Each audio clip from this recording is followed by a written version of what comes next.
Hello Amiga fans, it's Chris and we're back once again. So I got a package from Slovakia today because as many of you know, these things lead to eBay at night, which leads me to more of these.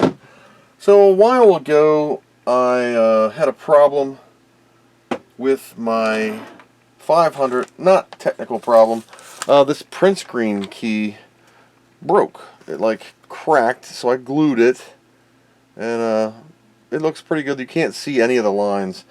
So what it is, the little plastic dude that the key sits on, the spring just jumped ship.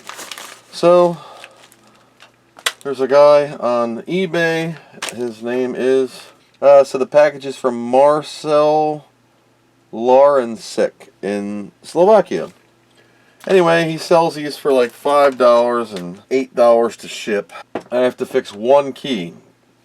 So what's involved with one key is removing the entire cover to get the keyboard out. So we're going to do that right now.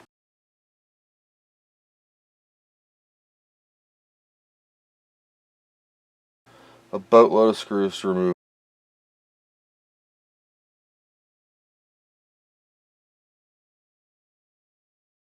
Alright, now this little guy, hey Doug,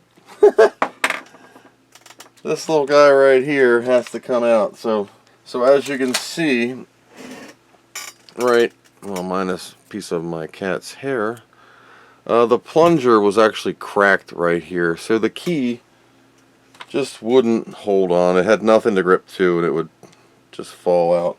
I am going to save this because why not? You might need the rubber piece one day. And I don't know if these are, I don't know where these came from, but they have the original blue tab. I don't know where this guy got this stuff from, but these are like brand freaking new. Mine are all black. This one will be white. Ta-da! So that's that. We have a round dude. I get springs with them. We get a spring. We get print screen. And now the daggone key will work fine. This keyboard's good. It's got a little dust on it, but I don't care. I'm not worried about it. Make sure I get back in the holes. Nah, a little too wide. I was gonna say, you know, we have a hard time finding LEDs, especially for the 3000s front. If you got an old 500 keyboard, you could use that. It's green and yellow, and that's what the 3000 is, double pole LED. And you'd have to kind of lightly sand a little bit off, but you could fix a 3000's LED, and you know, hell with it. Put a crappy one on a 500's keyboard. Nobody really, you know, is gonna cry if you do a 500. Whoopity-doo-dah. Oh, we're almost halfway done.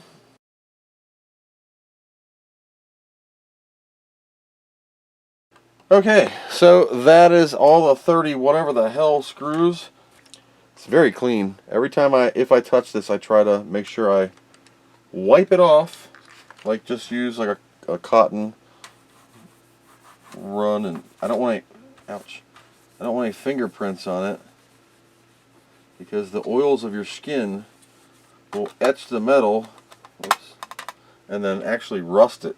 Now before I go crazy, I'm going to put the lid on to make sure I can line up my LEDs here. Alright, I need some cables. Boop. Because I can't leave well enough alone, I took the clock chip out, and I took out of the 3000 my variable capacitor trimmer cap, whatever you want to call it. So I need to put the clock chip back in, but I don't like putting clock chips back in on soldering them. And I know it's just a 500, but I'm going to put it in the socket. Oh, that was the styrofoam, not the sockets. And it should still have the room because these caps stick up like the daggone Empire State Building. I don't have a battery in here. I was thinking about soldering in the old leaky Varda. Just kidding. But as usual, I bought 20-pin sockets and I need 18s. And I don't want to take a good socket and chop it. So I'll take the side that I'm going to leave overhang out. I just kind of pull up on them here. There you go. So you push up on it, you can pull the pin out and then drop it right on the floor. And we'll do the same for this side. So that way you just have a 18 pin. These two are blank and they're going to go on the other side. So I can just drop the socket right in here and solder it in, and it just protrudes enough, and then I can just drop the chip in, boop, as needed. You don't have to use Captain tape, but I have like 4,787 feet, so I'm just gonna kind of just stick it over here. It doesn't even have to be pretty. It's just to hold it so you don't have to do some weird solder blobbing. And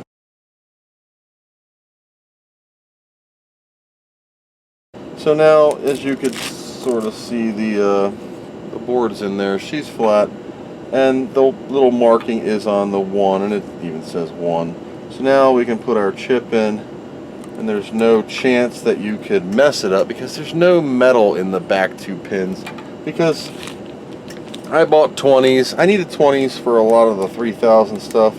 There were 2 of them in here, so you can see I socketed a lot of my Amiga 3000. It was off camera, but that was a very long repair, and yeah, I don't want to do that again. So I need to put the trimmer cap back on, and if you remember, the long leg here is the negative.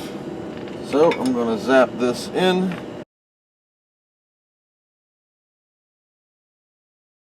.501, the trimmer cap's back on, the clock is back in. She's all factory. I could even put a nice Varda in there. I wouldn't. You know, I do need to replace these caps. They are showy 16100s. But I don't really feel like it. I could even test them. I don't feel like doing that either. So, the 501 is fixed. Let's get back to the 1 mega RAM. Alright, I do have the GBP hard drives and stuff I could put on if I wanted to, but I just want to type something. I made a spring out of like another spring that I found.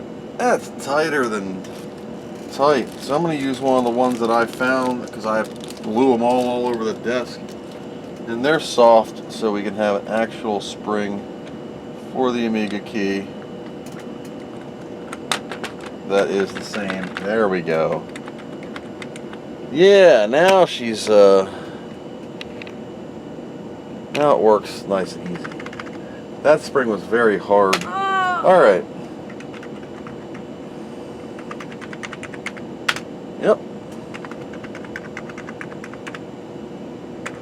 Yep. All these keys worked before. Yep. Cool. So the 500 lives again. So let me put my screws back in here.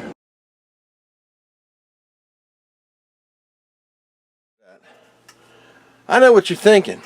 Man, did he win the lottery and buy himself a new toothbrush? Nope. Got tired of looking at that pink stuff, and it's hot. So I figured if I could wall that off, I'd look like half normal. But due to the pandemic, I only had about 3.5 feet of drywall, but she goes all the way down. Yep, it's not permanent. And I ran out of drywall, so I had some poster board, foam core. So Bob is, he's hiding behind there. That's just sitting on top of the computer for now, because that's how I measure. And I did level it, and it's crooked. But it looks a little more presentable. I know everybody hates the foam or the fiberglass. I left a little piece for you. But that's about it. I also moved my shelves up a little higher so I can get them out of the way of the camera and I don't have any more droopy cables. So we'll try and make it more presentable. Just a quick update.